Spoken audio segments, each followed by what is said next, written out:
I'm Helen Tuffer. And I'm Sarah Ellis. And you're listening to the Squiggly Careers podcast, where each week we talk about a different topic to do with work and discuss practical ideas and actions to help you find your way through our increasingly squiggly world of work. And this week we thought it would be interesting to explore the topic of transitions for two different reasons. Generally, in squiggly careers, it's no surprise that we're all experiencing loads more transitions than ever before. And I think lots of different types of transition as well, whether that's transitioning between different teams internally, perhaps from one department to another. Perhaps it's transitioning how you work in terms of perhaps you work a 5-day week and you'd like to transition to work a 4-day week. We're transitioning between industries, between different sizes of company. And so I think it's one of those things where we're all going to have to get really good at it. And when we start to dig into some of the research and some of our ideas today, it is also hard. So it's kind of one of those things that is hard and important. I feel like I've said that quite a lot over the last few weeks in various different workshops we've been doing. It's all like, really hard, everybody. We just want to try and help you. This is both hard and important. So a good topic for us to think about. And I think this year has obviously been unique in lots of ways. And particularly it has thrown at us lots of unexpected transitions, whether it's the majority of us who are working from home. I think we're all working differently, even if you're not working from home. And perhaps we're being forced into transitions maybe because our jobs are changing, even our roles might be at risk of redundancy, perhaps you've even been made redundant. And I do think, as we're going to talk about transitions today, there's transitions that you're in control of. So transitions that you perhaps are thinking about, are planning for, and there's kind of transitions that are out of our control. And the things that we're going to chat about hopefully will help you with both of those different types of transitions, because again, I think we'll all experience both of them. And so really what we've tried to do is look at everything that's out there in terms of people who make transitions really successfully, what we can learn from some really interesting research from across the world, and come up with 3 ideas for how you can make transitions more successfully in the future. And before we get started, just a couple of things to let you know. One, I am very excited about our Ask the Expert podcast this week. So it is myself talking to James Clear. And if you've listened to this podcast for a while, you'll probably know that out of the two of us, I'm the one who likes productivity and apps and habits and all. I just love all that kind of stuff. And Did James you really Clear, geek out over habits? I totally geeked out over it. I really enjoyed the conversation. I think he was like, wow, she's really keen. So James Clear is the author of a book called Atomic Habits. And he's so interesting. He basically just started writing about habits and found an audience and then sort of became expert in it just by writing and researching, which I really like because I think it's really, really authentic. And he's so passionate about it. And even though, his book has sold over 1 million copies and he's still experimenting with his own habits. So it's a really interesting conversation and it might help you to build some healthy work habits right now, if you think that would be useful for you. And it's one of those podcasts where I recorded it a couple of weeks ago now, but I feel like I've already started to repeat the wisdom so much. Yeah. I'm like, oh, well, James Clear says that So if you too want to say James Clear says, listen to that one. That's out on Thursday. And the other thing that Sarah and I have both found really interesting this week, somebody that we know, a lovely guy called James Elfer, had shared a post on LinkedIn about the evolution of the commute and why, even though we often talk about commutes in quite a negative way, the idea that we'd be standing on tubes or stuck in traffic, that actually the commute did have some benefits to our workday. Harvard have looked into some research, and we'll share the links to this so that you can have a look into it yourself. But the benefit of the commute was that it created a transition or a boundary between sort of the workday and then what came next at home, whatever you did there. And that was actually quite a healthy thing. And without that commute, we've lost some of that boundary. We've lost that ability to make a distinction between those two types of our day. And I put a post about this on Instagram at AmazingIf, and it resonated with so many people. We had so many messages from people saying, oh, I'm trying to do a run in the day, or I'm using my walking the dog at the start and the end of the day to try and almost bring back some kind of commute. And I've got a new word for it, Sarah. Are you ready for it? I am. Instead of the commute, it's the me-mute. Don't you think? We should introduce a me-mute into our day. Because that sounds like you're muting yourself, as in not like mute, like silent mute, like just instead of the commute, the me mute. No? No. I Oh, think she's that not just- letting me have it, I everyone. mean, usually I'm very supportive of the kind of the pithy, quotable phrases that you come up with, but I just think that sounds like we're encouraging people to mute themselves. Silence yourself. Okay, all right. It sounds like the me mute's not going to catch on. If you disagree with Sarah, feel free to email Helen and Sarah at squigglycareers.com and say, Helen, I'm in for a me mute.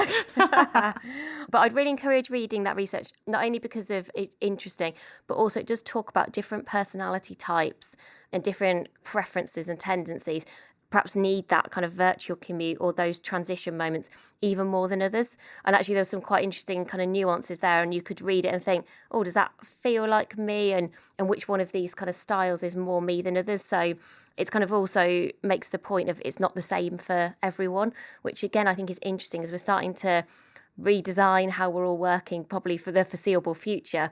Also not having this kind of one size fits all of, oh, we all have to have this new kind of commute in the same way, which is sort of what we did have to have before. You know, we all had to get from wherever we were to that same place. So I think there's something really interesting in how we like personalise this new virtual commute or me mute, if that's what you want to go with. Yes. So let's talk about transitions and why transitions are hard. Transitions are a bit different from change. I think it's important to kind of say that. So when we talk about change is the from and the to. And change is hard, but we often have clarity about where we're moving from and kind of where we're going to. And we've perhaps made that change and that kind of change is happening. Transitions are very specifically what I describe as kind of the in-between state. They're sort of the messy middle where you're kind of making the move, you're leaving one thing behind, you're perhaps transitioning into kind of where you're going, but there's still this kind of sense of fluidity. Herminia Ibarra, who does a lot of the research on transitions, and we're going to come back to some of her work, she talks about betwixt and between. You don't quite feel like you're either one thing or the other. And that's where I kind of came up with messy middle, which probably sounds quite a lot less academic. But let's say, for example, to really bring this to life, let's say you were moving from working full-time to being a freelancer for the first time. It would be that moment of where perhaps you're still employed for 2 or 3 days a week and you're still doing some freelance work as well. And perhaps you want to kind of make that change to full freelance work, but you're not quite there yet, or it's coming, but it's not going to come for 3 months or kind of 6 months. Or perhaps you've got a transition you'd really like to make, but you don't know how to get there. So you're sort of feeling a bit stuck, or you're kind of thinking, well, I know I don't want to be where I am, but I'm not sure how to get to where I'm going. Or perhaps you just know you want to make a change, and Herminia Ibarra talks about this. Lots of people apparently know they want to transition kind of from where they are to make a change, but they don't know what that is.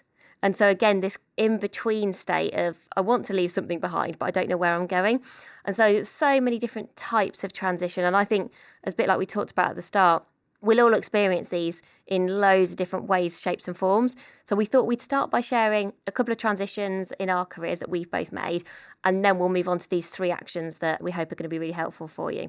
So I think I've got 2 big ones.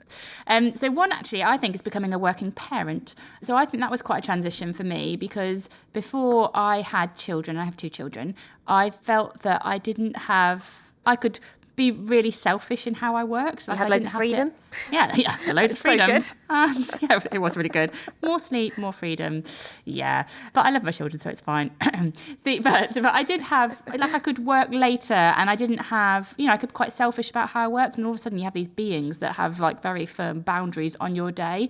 And I found that quite a transition, adapting to that and thinking about, well, how do I manage my work now? And if my success is not determined by the amount of hours that I do, and I don't think it was, but maybe that was part of what was in my mind. I couldn't work in the same way anymore, so I had to rethink how I did my work. So that was quite a big transition for me, mentally and practically. I think there were a couple of elements there that maybe we can talk about a bit more.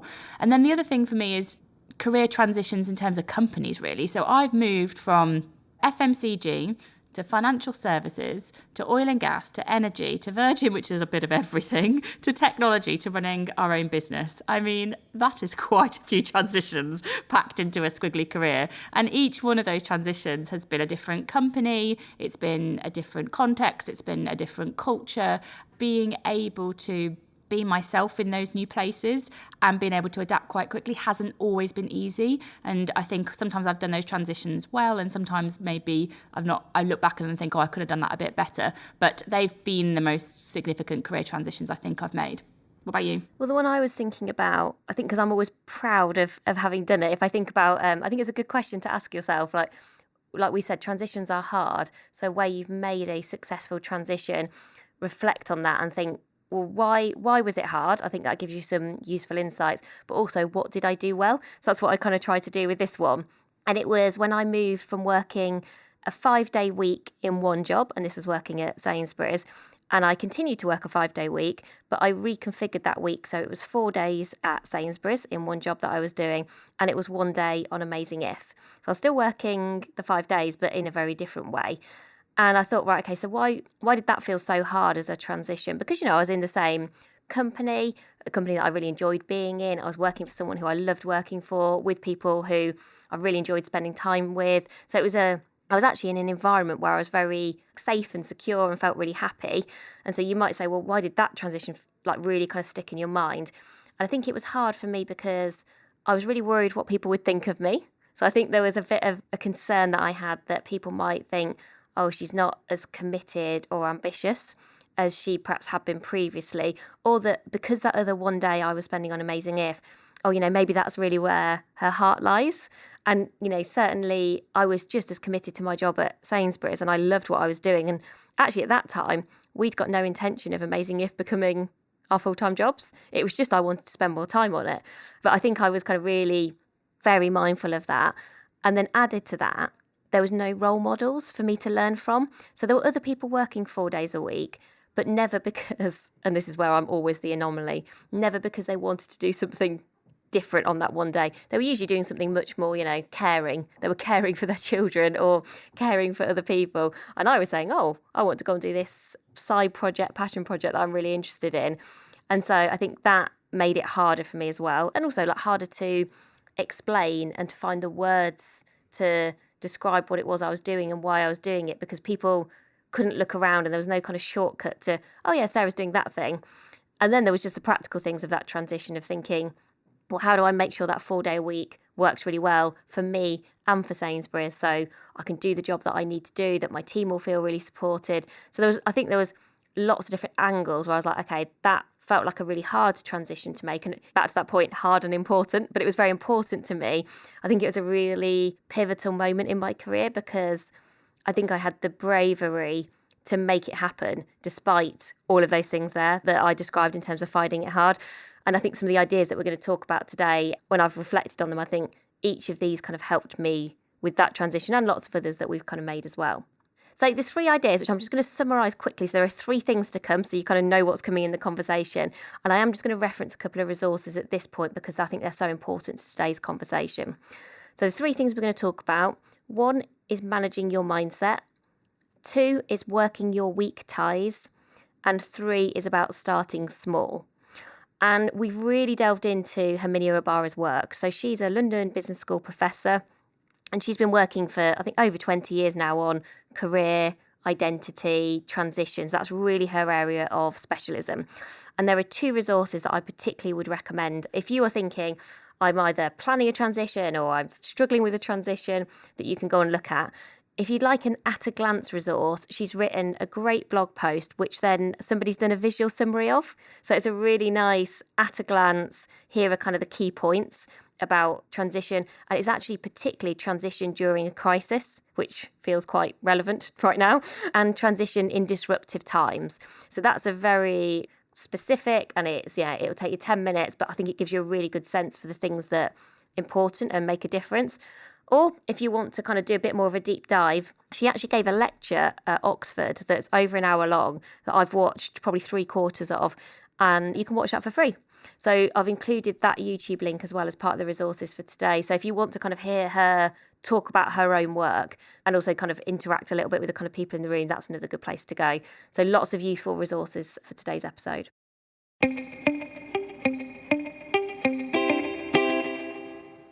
So Sarah mentioned the first idea then is all around managing your mindset. And the big thing here is that you should almost expect there to be a period of in between. So of between holding on to where you may be coming from, and also in terms of letting go and moving on to where you're going to. So if I go back to the transitions that I mentioned, it's quite easy to go, oh, before I was a parent, I could do all of this great stuff, and I could go to those evening events, and I could do all of this stuff. And actually, the more that you hold on to that, the more it can hold you back from kind of really moving successfully and transitioning successfully into the new place.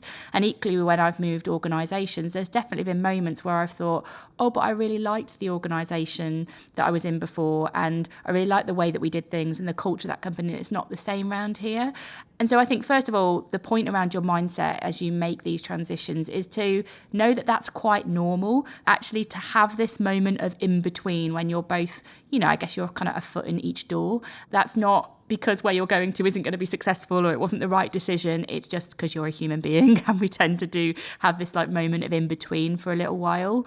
But also know that that's quite significant for your brain as well. So like, be kind to yourself. Make sure you're giving yourself a bit of headspace. And I think particularly when you are maybe moving into new roles or new organisations, that's sort of easier said than done, because you're thinking, oh, I want to be brilliant and I need to know everything and I need to build all these relationships, at the same time as you might still be looking back and think, oh, but I missed the way it was before. So just be kind to yourself. This is a lot for you to think through, because you are kind of going through lots of changes in maybe your identity and your knowledge and building your confidence all at the same time. So it's probably not the best time to start your PhD. I mean, by all means, I would never say don't learn, but if piling loads on you at that time, if I was going to go back to work after having a baby and I was going to start, an MBA and a side project and all those things at the same time, that's really heaping on a lot of pressure. And so know that that's very normal to have this moment in between if you're making the transition, and make sure that you're making time to look after yourself as well, and having maybe a bit of time for reflection, maybe a bit of time just to sort of reset, rather than feeling like you have to do everything and be everything all at once. And I think at that time as well, I was reading about how important it is in terms of the emotional support that you have around you, because often it is a time when we need a lot of support. And so thinking about, have you got the right people around you, people who believe in you, who are brilliant listeners, who give you that motivational boost, depending on obviously what type of transition you're making, those kind of people might be different. But the one thing that kept coming up when I was reading about this is, it's really important to not rely on only one person, because actually if we rely on just the same person, it's actually a lot to ask from that person.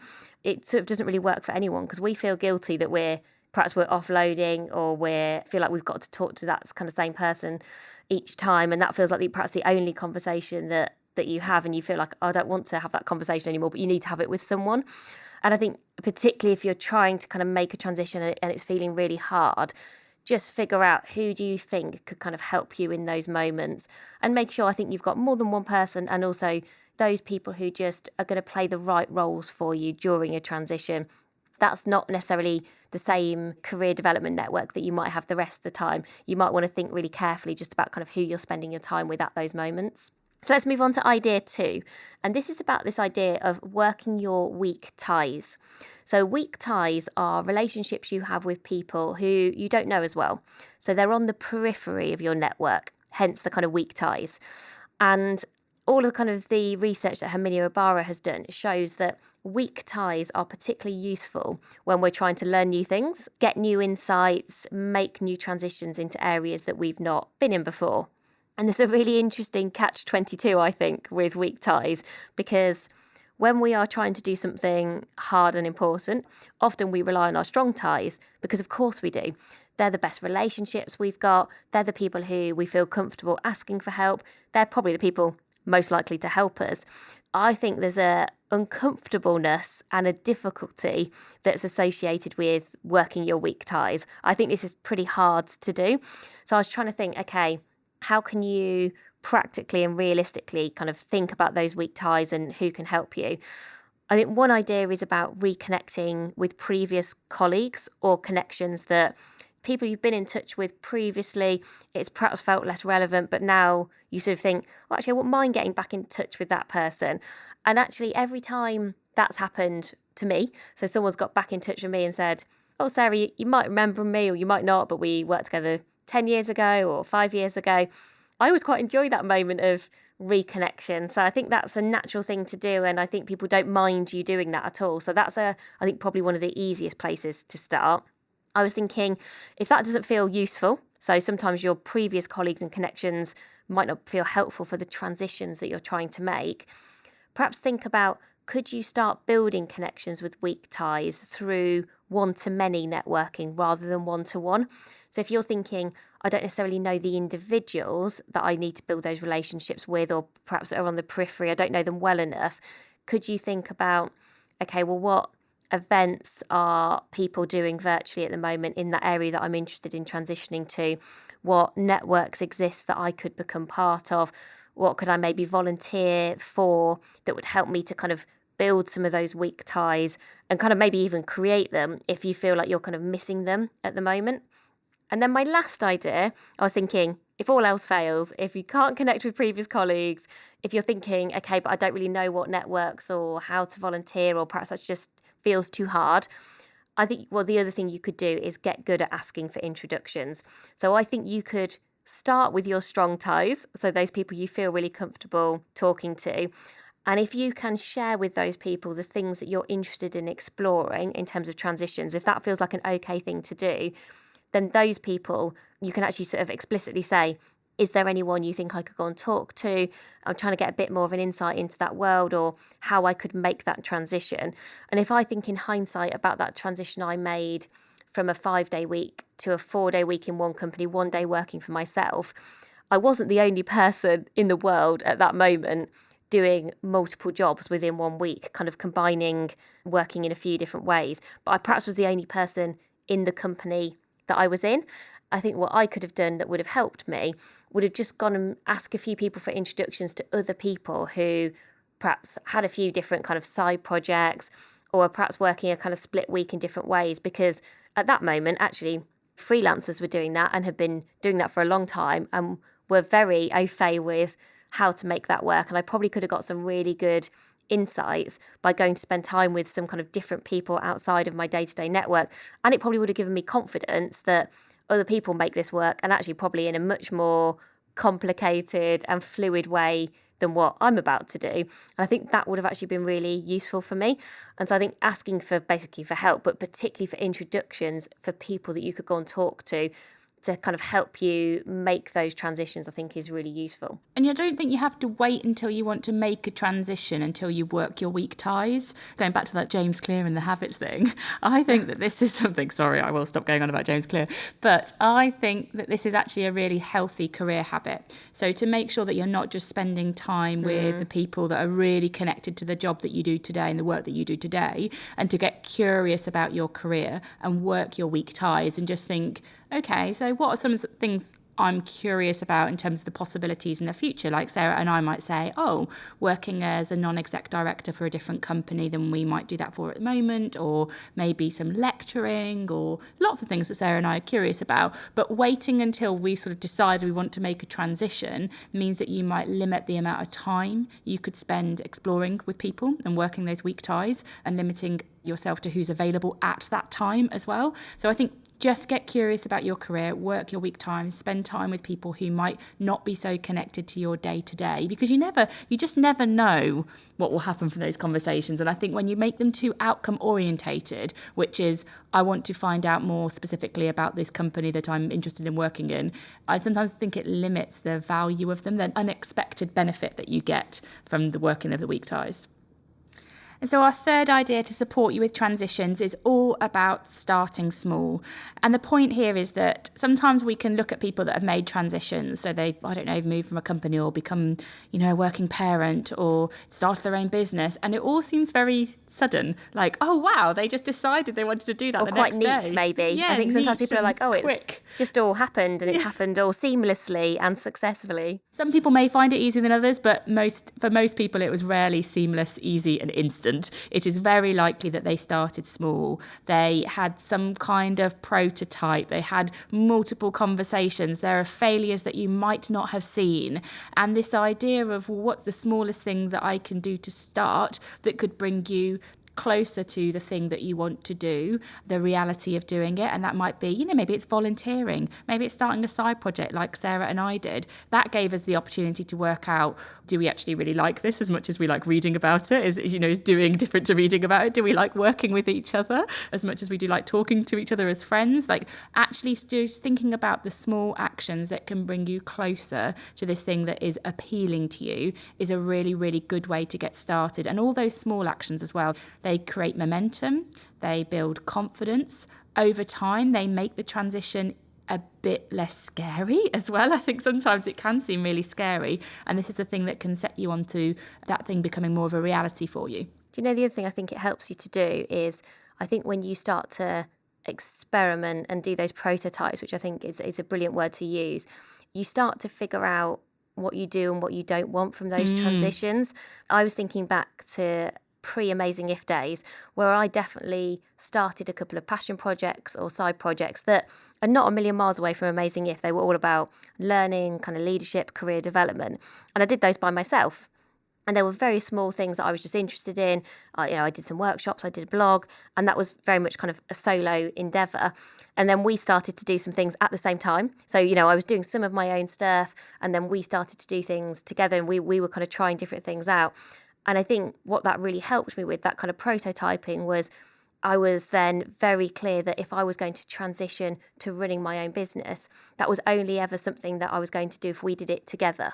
So it wasn't, I didn't enjoy doing things by myself. Of course I did. I had all the control. It was brilliant. But there's a big difference between, I personally think there's a big difference between running a business by yourself, which I think really suits some people, and that's the right model for some people.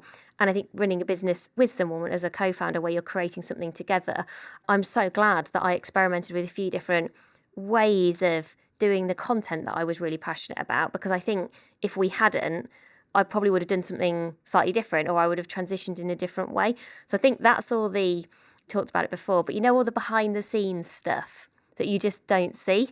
You just see the transition that someone's gone from working in big brands like we both did to, suddenly they're working in a small startup, working for themselves, doing all of these workshops.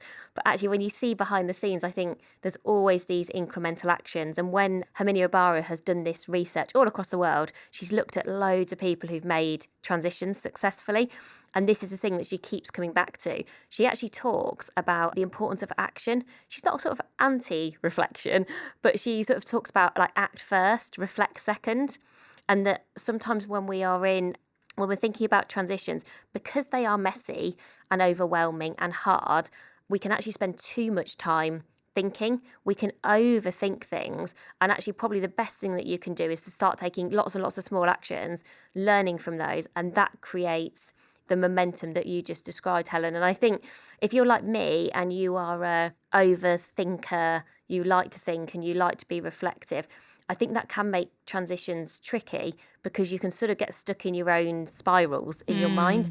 And I actually think when I was really thinking about this, and obviously because I was overthinking it, She's thinking about overthinking. I was thinking about overthinking. Great. Which there's some sort of like meta thing in there, I don't know. But I was thinking this is probably why you kind of made the leap into Amazing If before me. And I think it's probably why it took me a bit longer, because for me, I thought about it so hard and from every angle, and was it the right thing to do? Whereas I think you're a more natural act first, think second, and I'm a think first, act second. And so actually for you were just like, I'm just going to try it. It'll kind of be okay. And we knew that, you'd got the basics in place, and that was kind of enough.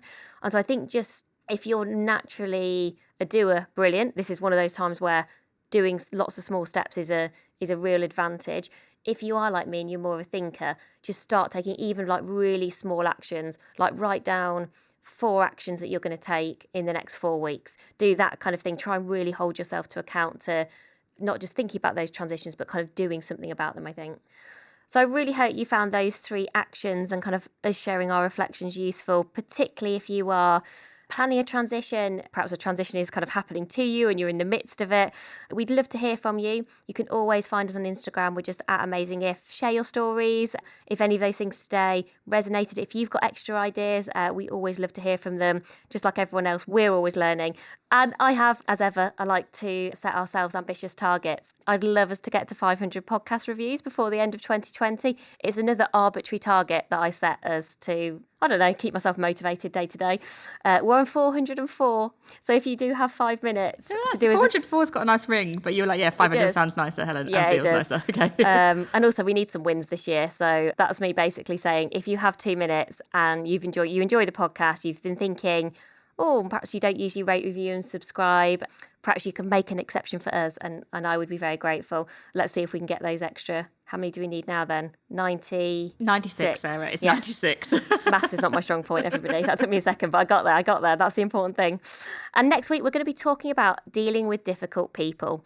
So a knotty topic, and I think one that everyone has to contemplate or gets frustrated about or considers at some point in their careers, because we all have to deal with people who are different to us, and we'll perhaps discuss the difference between different and difficult. That's true. That's good. We should definitely discuss that. Yeah. You know, how you can build relationships, working relationships with those people so that it kind of works and it doesn't get in your way. So I think hopefully that'll be a really useful topic for you. And we will make a note that at some point we should do beginner's mindset, because I do think that'll be a good twin episode for today. But in the meantime, thank you all so much for listening. We always do really appreciate it. Please get in touch and we'll speak to you again soon. Bye for now. Bye, everybody.